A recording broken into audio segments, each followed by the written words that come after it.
গত কয়েক মাস ধরে এসআইআর নিয়ে চলছে প্রবল টানাপোড়েন।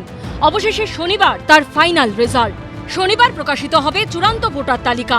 তবে লজিক্যাল ডিসক্রিপেন্সির গেরোয় এখনো 60 লক্ষের বেশি ভোটারের নথি যাচাই ও নিষ্পত্তি ঝুলে রয়েছে। তাই এসআইআর প্রক্রিয়া থামছে না, তা চলতেই থাকবে। এসআইআর এর আগে পশ্চিমবঙ্গে 7,66,00,000 ভোটার ছিল। খসড়া ভোটার তালিকায় 58 লক্ষ নাম বাদ পড়েছে। অর্থাৎ এখন ভোটারের সংখ্যা দাঁড়িয়েছে 7,08,00,000। মুখ্য নির্বাচনী আধিকারিক জানিয়েছেন, শনিবার যে তালিকা প্রকাশ হচ্ছে তাতেই 7,08,00,000 নামই থাকছে।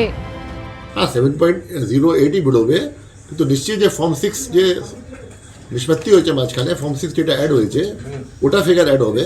ফর্ম 7 কিছু কম হয়েছে, ওটা মাইনাস হবে। আপনার ফর্ম 6 অ্যাড হয়েছে ওটা যেটা আছে আপনার যোগ হয়ে যাবে। আর যে পুরানো রোল থেকে আপনার ডিলিট হয়েছে ওখানে লেখা হবে ডিলিটেড। আর যে আপনার সুপ্রিম কোর্টে যে অর্ডার হয়েছে, এরকম তো কোনোদিন আগে রোল তৈরি হয়নি যেখানে এডুকেশন হচ্ছে, ওখানে লেখা হবে আন্ডার এডুকেশন। অর্থাৎ ভোটার তালিকায় ভাগ করা থাকছে ক্যাটাগরি।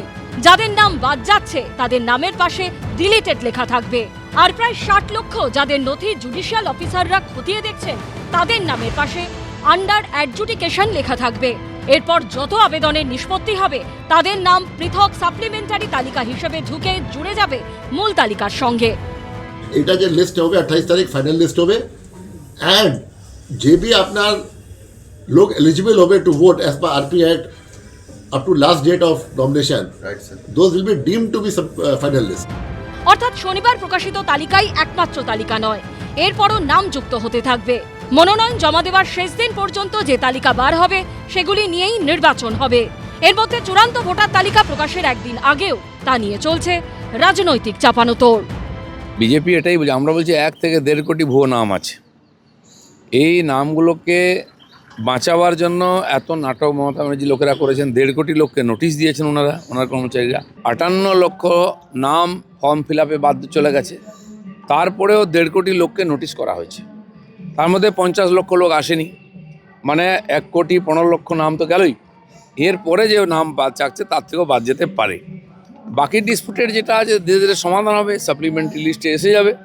যাদের কাছে বৈধ ডকুমেন্ট আছে তারা কেউ বাদ যাবে না, তারা ভোটার হিসেবে ভোট দেবে। যে লিস্ট বেরোতে চলেছে আমাদের পরিষ্কার কথা, সেখানে এক, কোনো বৈধ ভোটার বাদ যাবে না, বাদ দেয়া চলবে না। আর 2, ওই রাজ্য থেকে কপি পেস্ট করে কোনো ভুয়ো ভোটার রাখা যাবে না।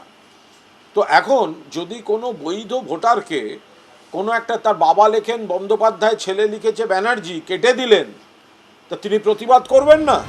এসআইআর নিয়ে রাজনৈতিক উত্তাপের আবহে তৈরি রয়েছে পুলিশও। আমরা পুলিশের পক্ষ থেকে একদম সজাগ আছি, জন্য কোন ভুল ভ্রান্তি না হয়, কোনো এরকম রুমার্স না ছড়ায়। আমরা কিন্তু চেষ্টা করছি জন্য সবাই জানে কি এই যে প্রসেস চলছে সুপ্রিম কোর্টের নজরদারিতে চলছে। They are keeping track of everything. আমরা ইনশিওর করব, আমরা পুরো জায়গায় প্রপার ডিপ্লয়মেন্ট রাখবো যেন পাবলিকে কোনো অসুবিধা না হয়। মনোনয়ন জমা দেওয়ার শেষ দিন পর্যন্ত যে তালিকা বার হবে সেগুলি নিয়েই নির্বাচন হবে। রঞ্জিত সাউ, পার্থপ্রতিম ঘোষ ও আশাবুল হোসেনের রিপোর্ট, এবিপি আনন্দ। এবিপি আনন্দ, এগিয়ে থাকে, এগিয়ে রাখে।